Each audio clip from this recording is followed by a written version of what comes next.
What happens when Hollywood's most unpredictable star walks into a studio expecting a friendly promo spot, only to be met by TV's sharpest political mind?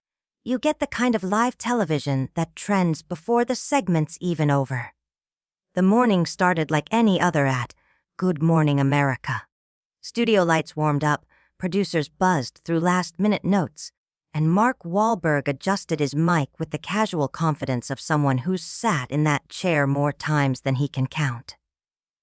Across from him, George Stephanopoulos prepped his cards, expecting a standard issue segment about Wahlberg's latest high-octane film. "Good morning, Mark. Thanks for joining us," Stephanopoulos said with his usual practiced charm. "Good to be here, George," Wahlberg replied, leaning back with that familiar Boston swagger. The questions started off routine, but they didn't stay that way.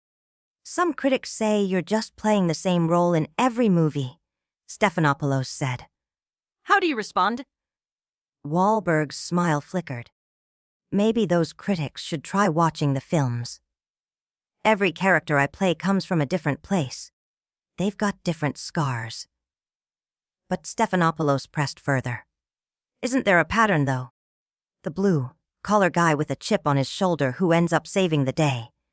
Sounds a lot like Mark Wahlberg." That's when the energy shifted. Wahlberg leaned in. "Maybe that's not a pattern. Maybe that's authenticity. Maybe Hollywood forgot what that looks like." Then came the pivot. "You've talked about your past, your record, the time you served," Stephanopoulos said. "Do you ever worry these violent roles send the wrong message, given your own history?" The room tensed. Wahlberg's jaw clenched. For a second, he just stared. "You ever live in a neighborhood where violence wasn't entertainment, but survival?" he asked. "You ever have to fight just to make it home? Don't talk to me about glorifying anything." "I'm not questioning your experience," Stephanopoulos said. "I'm asking what you owe your audience, especially young fans." "What I owe them is truth," Wahlberg shot back. "I'm not here to be a role model. I'm here to show that you can come from the bottom, screw up, and still find a way to build something real. What I don't owe them is a sanitized version of myself to make people like you comfortable." There wasn't a whisper in the studio. Not from the audience. Not from the crew. Stephanopoulos stayed in it. "But isn't there a contradiction?" he asked. "You profit from stories rooted in violence, then say you're trying to inspire people." That's when Wahlberg stood up, chair screeching back, voice rising. "Profit? You want to talk about profit, George? Let's talk about your business. The news makes a killing selling fear and division. At least when I make a movie, people know it's fiction. You sell outrage like it's journalism?" Stephanopoulos didn't flinch. "That's not the same, and you know it. You're an entertainer with a platform." "No, George," Wahlberg interrupted. "What I see is a guy trying to stir up drama where there wasn't any. That's not journalism. That's theater." And with that, the interview ended, not with a handshake, but with Wahlberg walking off set, leaving behind a stunned host, a silent audience, and a viral moment already rocketing across the internet. Nobody saw it coming, and no one's forgetting it anytime soon. Wahlberg snapped back, his voice sharp. "This was supposed to be about the movie. You turned it into a political takedown." Across from him, Stephanopoulos' practiced calm began to waver. "No one's doing a takedown. These are valid questions. Any real journalist would ask them." "Real journalist," Wahlberg repeated, his tone laced with disdain. "Is that what you think this is? Because from where I'm standing, you're just another suit with a mic, trying to score points by dragging someone who built something out of nothing." Stephanopoulos stood now, the civility of the segment crumbling in real time.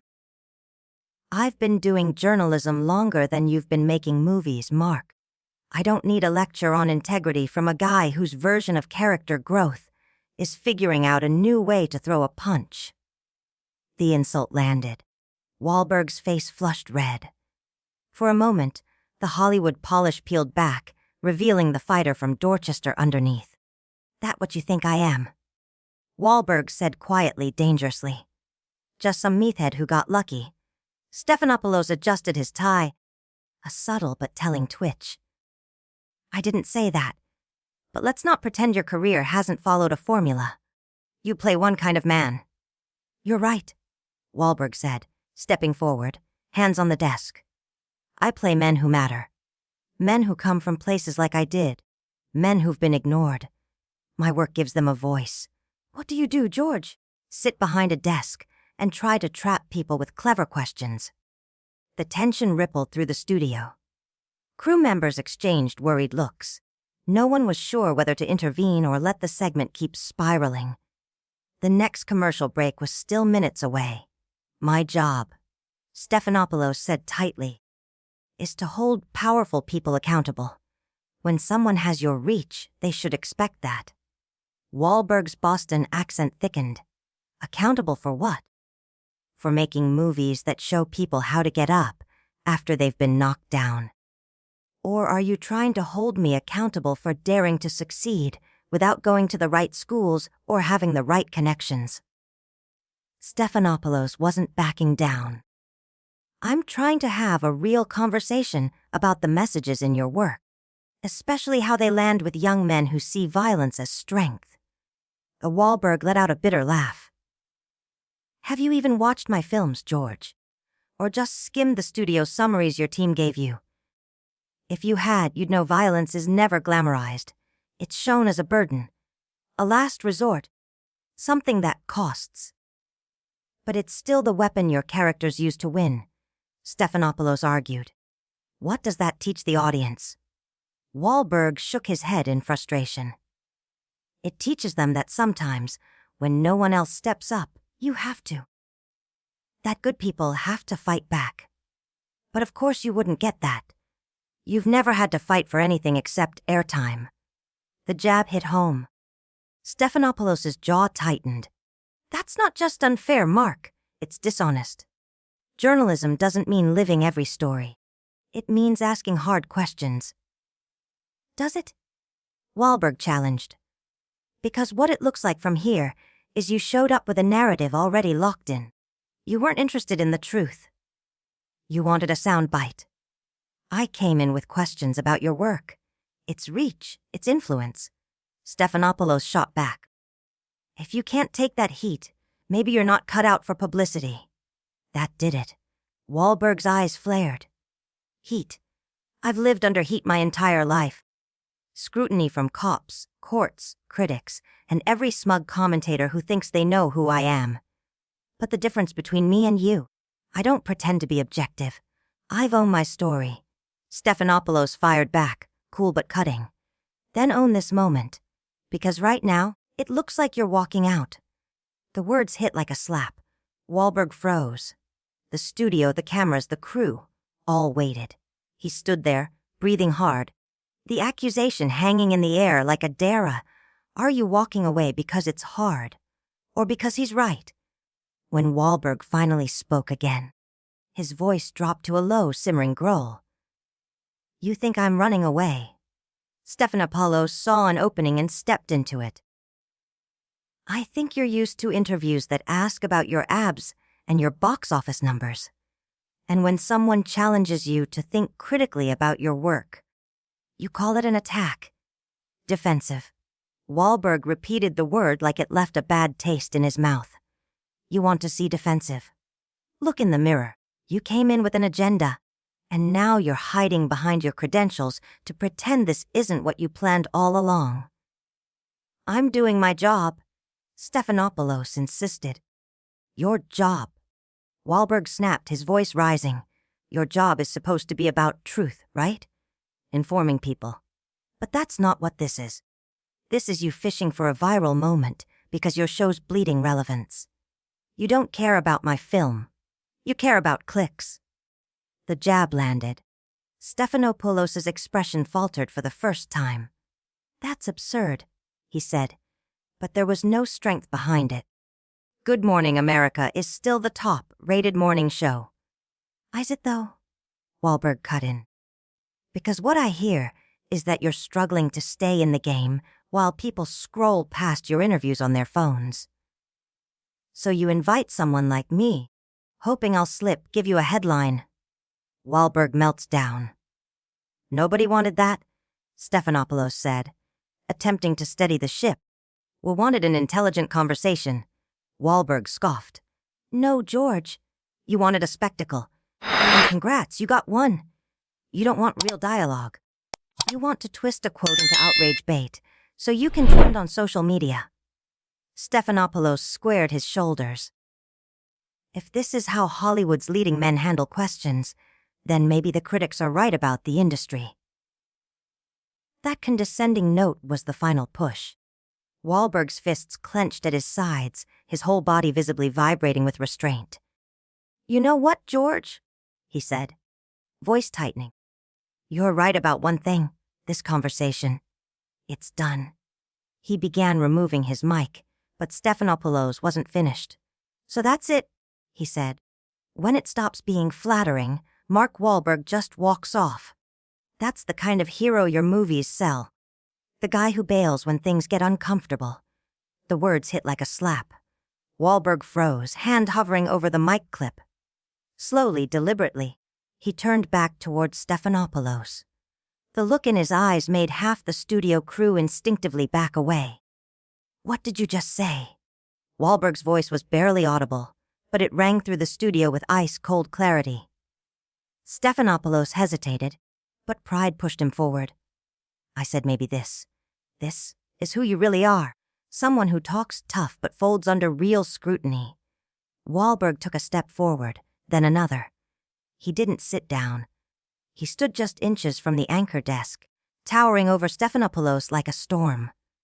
You want to talk about scrutiny? He said. Fine. Let's talk about growing up broke.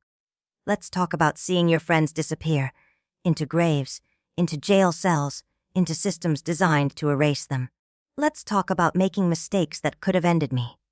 But I didn't fold. I built something. I built myself. Mark, please sit down, Stephanopoulos said, but the authority in his voice was gone. No, Wahlberg said flatly. You called me a quitter. And that's something I can't let slide. Because if there's one thing I've never been in my life, it's that. He started listing them off. Years, failures, insults. When I was 15, getting arrested, I didn't quit. When they said my music was a joke, I didn't quit. When I got into acting and every critic said I'd never be more than a musclehead with a past, I didn't quit. The studio was utterly silent now.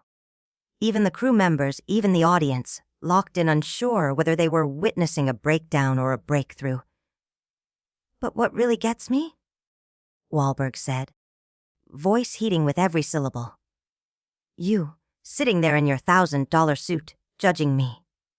Questioning whether I'm a good role model, whether my work matters, whether I've deserved the life I've built.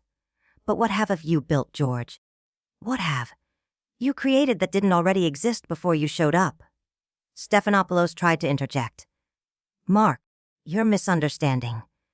I'm not misunderstanding anything, Wahlberg snapped. I understand perfectly. Journalism used to be about informing people. Now, it's about building narratives. It's about shaping the story, before the first question is even asked. He leaned closer, pointing a finger down at the desk. You didn't want answers, George. You wanted ammunition. Now it's all about tearing people down, Wahlberg snapped. Twisting every word into the worst version possible, because conflict gets clicks. That's what matters now. That's not what this is, Stephanopoulos said, but even to his own ears, the denial lacked conviction. Then what is it? Wahlberg challenged. Because from where I'm standing, it looks like a setup.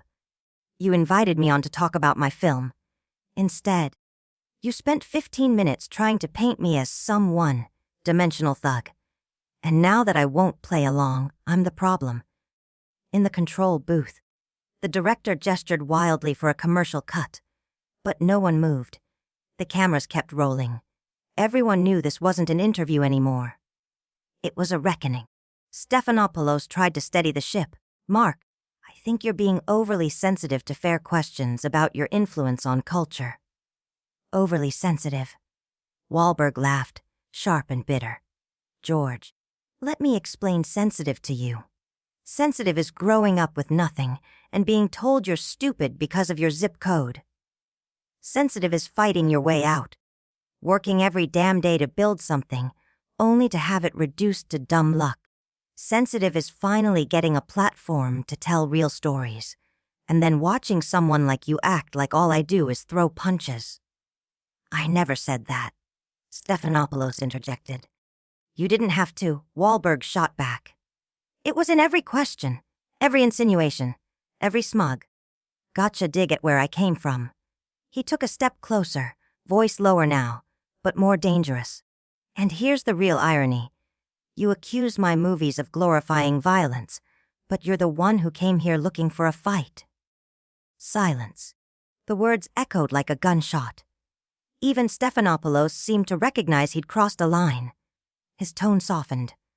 Look, Mark, maybe we got off on the wrong foot. Let's reset. We can talk about the film. Wahlberg's expression didn't budge. Start over.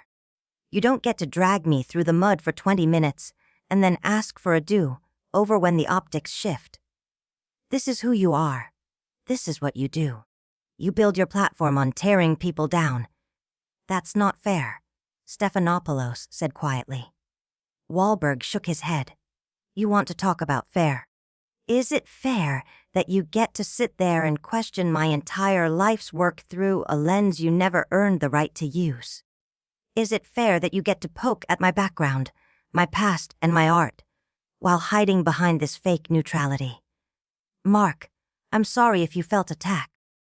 That wasn't my intention. Your intention doesn't matter, George. What matters is what you did. You invited me here to promote a film about redemption, and you tried to turn it into a character assassination. I never called you a thug, Stephanopoulos said weakly. You didn't need to, Wahlberg said. It was in every loaded question, every look, every time you tried to turn my story into a cautionary tale instead of a success story. And you know what's funny? You're worried about the message my movies send. But what message are you sending? That if you come from a rough neighborhood, if you make mistakes and own them, if you talk with a Boston accent, you don't deserve respect. The room had gone dead quiet. Everyone knew this moment would be replayed for years. Wahlberg turned and stared directly into the main camera. I think people are smart. Smarter than the media gives them credit for. They know the difference between fiction and reality, between a story that shows violence and one that celebrates it. And they know that redemption matters, that second chances matter. Unless, apparently, they're watching you. He looked back at Stephanopoulos, who, for the first time, seemed genuinely shaken. So here's how this goes, Wahlberg said calmly. I'm going to walk out of here. You're going to get your viral clip. People will argue over who was right. But tomorrow, I'll still be making movies that connect with people.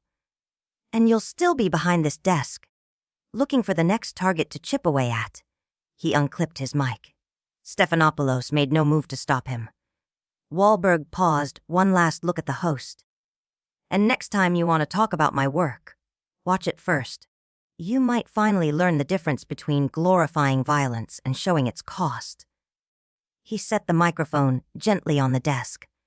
And then, without another word, he turned and walked off set.